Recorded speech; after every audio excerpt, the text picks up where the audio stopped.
Hello and welcome to Mangatora 96, and today we're going to talk about Moriarty the Patriot.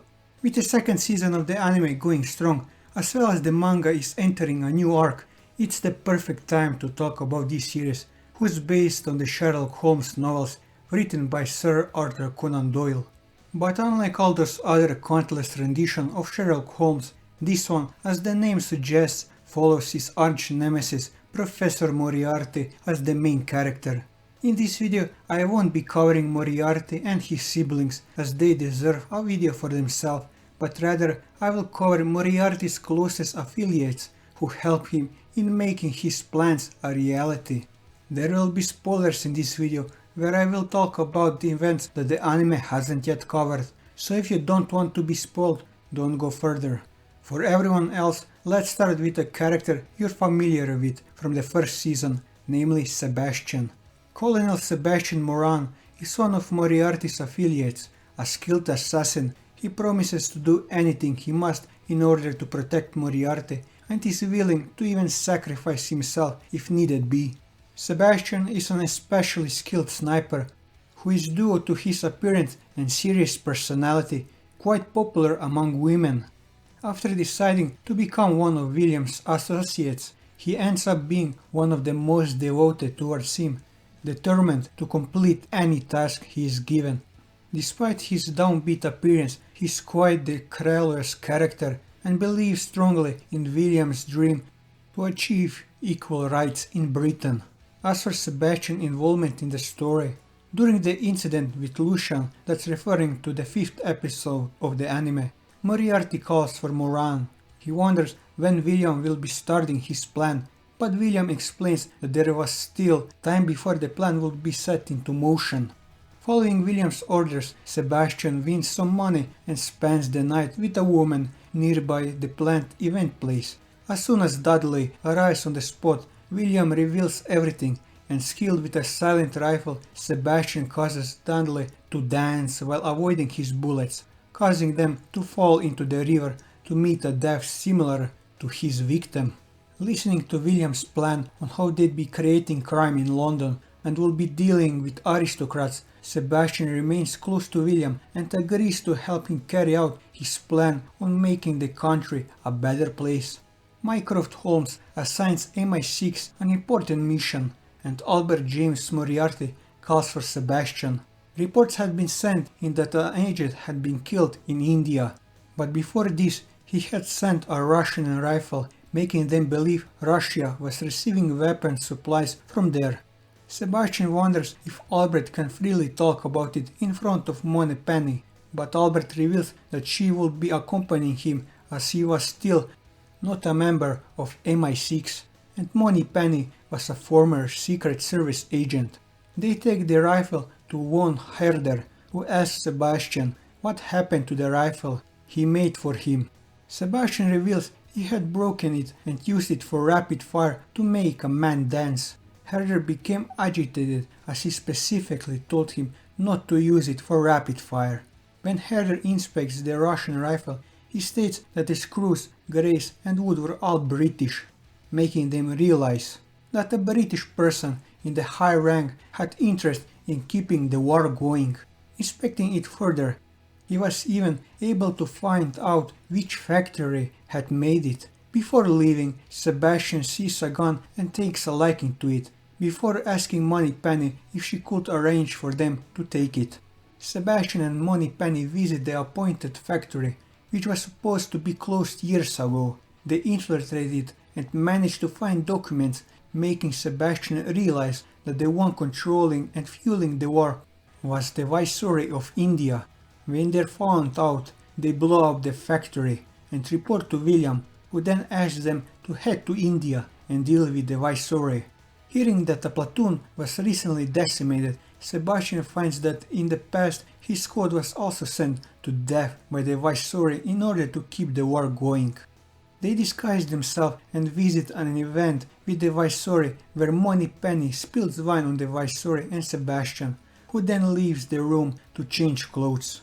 There Sebastian reveals who he is, but the Viceroy had already anticipated that someone would come for him, as he had heard that his factory was destroyed. Darley, a former comrade of Sebastian, shows up holding Moneypenny as a hostage. They explain their plan on how sacrificing some would lead to saving the country, and that there was a bomb that would kill all the current guests. Sebastian approves of their actions and further shoots Moneypenny. However, as they leave, he points his gun at Darley, stating that he should have died with the rest of his comrades. He then gives him the gun and asks Darley to kill himself, and refusing, he shoots Sebastian.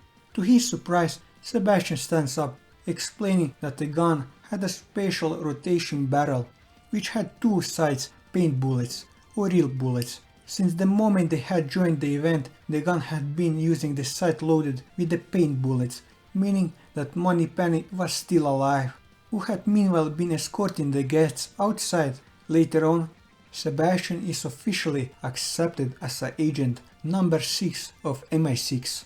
Moving on to Fred. Fred Porlock is one of Moriarty's affiliates. He is skilled when armed with a knife and is the martial artist of the group. Fred is rather quiet and unsociable, as Moran calls him, when he first appears in The Dancer on the bridge. He rarely talks unless prompted, except when reporting or adding a comment to an ongoing conversation or event. Despite seeming withdrawn, he is a gentle and kind person at heart, shown when he heard about the children in the hunting of the Baskervilles and expressed a strong desire to save them. Moran says that he is the only one among the group who is similar to William, in that both are unable to leave someone in need alone. Fred is extremely adept at combat, being able to use different types of weapons like guns, knives and hunting rifles. And also he practices martial arts, shown when he was being chased by Sherlock, using kicks and punches against him, then flipping him over when grabbed. He is agile and has a good sense of balance, being able to jump from carriage to carriage, up the alley walls to the roof and roof hopping. He is also good at making convincing disguises, dressing up as Frida in The Dancer on the Bridge, then Murder Man in The Naotic and an old lady in A Study in S. He is mainly the one spying and reporting to Moriarty, collecting information. As for Fred's involvement in the story, during the incident with Lucian, Moriarty calls for Fred, skilled in disguise. Fred aids him in finding Lucian before pretending to be the deceased woman. By doing this, they corner the criminal and make him confess and later punish him. Following William's plan on how they'll be creating crime in London and be dealing with aristocrats, Fred's connection with William grows stronger as he begins to carry out his plan and further assist him in turning it into a reality. Moving on to James Bond / Irene Adler. James Bond, previously known as Irene Adler, is an affiliate of Moriarty's. He is a former prima donna born in New Jersey, America in 1858. After faking his death as Irene, he joined MI6 as James Bond and continues to live as a man. If you're wondering why I'm referring to this character as a he rather than a she, it's the same deal like with Okiko from One Piece. While James was still Irene, he was quite disappointed to learn that no matter how talented you are, social contacts with nobles are far more important. After he left being a prima donna, his successor was never recognized despite their efforts, which drove her to suicide. Due to that, Bond used the weapons he had as a woman at the time to manipulate and blackmail nobles to make them support other talented people. Since then, he was able to help many people, including musicians who didn't have access to education, students denied university due to social status, and many more. He wanted to change the world and reward talented people who wouldn't be able to prosper otherwise.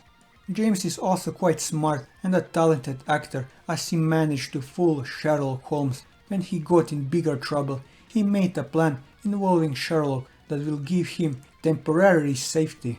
When Irene's death is faked, Irene gets the chance to live a new life as a man. He is given the name James by William and Albert and chooses the surname Bond. Despite this being a sudden change, he slips into the new life seamlessly. In order to fulfill his role as a man, he is unafraid of asserting his dominance in order to be treated as such.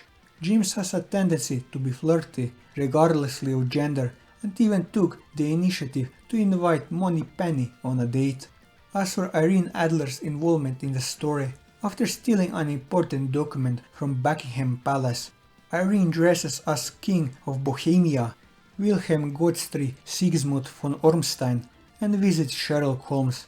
Irene hires him to find Irene Adler, as Irene had taken an important picture, and gives him the location of the temporarily hideout. As Irene had studied Sherlock beforehand and is a fan of his, Irene anticipated all of his moves. When he comes to Irene's hideout, Irene welcomes him and lets him search it as John Watson acts as a criminal who hid evidence there. Irene knew he would try to start a fire, started and had prepared easily flammable objects, and John accidentally started a real fire that burned Irene's house. Not having anything left, Irene moves to live with Sherlock and John, as it's more easy to have two servants than live in a hotel. Sherlock also wanted to take responsibility for burning Irene's house. Irene's real goal is to stay by his side, as he is quite famous and the government will hesitate to kidnap or kill Irene easily while trying to retrieve the document before negotiations are ready. The first day Irene moves to Sherlock's place, Albert James Moriarty secretly gives Irene an invite to a masquerade ball where Irene can go with a disguise. Going there, Irene disguises as a man. A game is being played and Albert reveals himself in it, so Irene joins him. Irene wants his safety and promises to return the document, but Albert informs Irene his orders are to take the document and eliminate Irene. However, if he reveals the content of the document, he will save Irene. He also reveals he knows a lot about Irene's past. After Irene agrees, Albert proves to Irene that he is the Lord of Crimes and kills an evil noble in the ballroom. Returning to Sherlock's place, an explosion occurs and Sherlock reveals a man that was looking for Irene and that Irene must run away. Irene quickly goes to take the document, but Sherlock reveals this was his plan and he had figured Irene wanted to stay by him for protection. Irene admits to having the desire to change the world, but the document is too big of a scandal to handle and that it needed to be returned so Irene can go back to living a normal life. Seeing the contents of the document, Sherlock agrees to give it back and realizes Irene must have made a deal with the Lord of Crimes.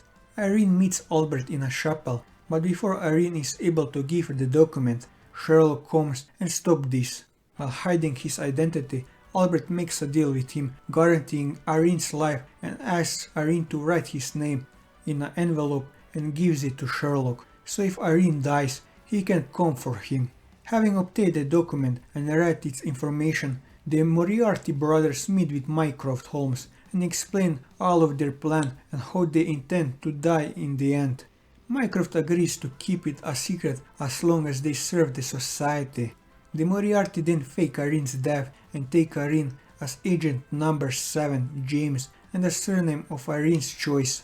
Thinking of this new bond, ties, and friends, Irene chooses Bond as a surname and joins MI6 and the Moriartys as James Bond. As for James Bond's involvement in the story, having taken the role of James Bond, Louis shows James around the Moriarty estate and tells him that he will be acting as a servant in the estate and do various tasks.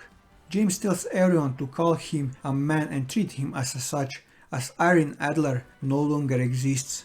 Sebastian doesn't agree and doesn't want to share a changing room with a woman, but as everyone including William and Fred gets on James's side, he ends up backing down. Sebastian comments that it's not that he doesn't accept James, but doesn't feel comfortable to be around someone who pretends to be something he is not. Thinking to himself, James states Sebastian is right, but he is simply playing the role given by William and Albert. Despite this, he goes on to assert himself as a man even more.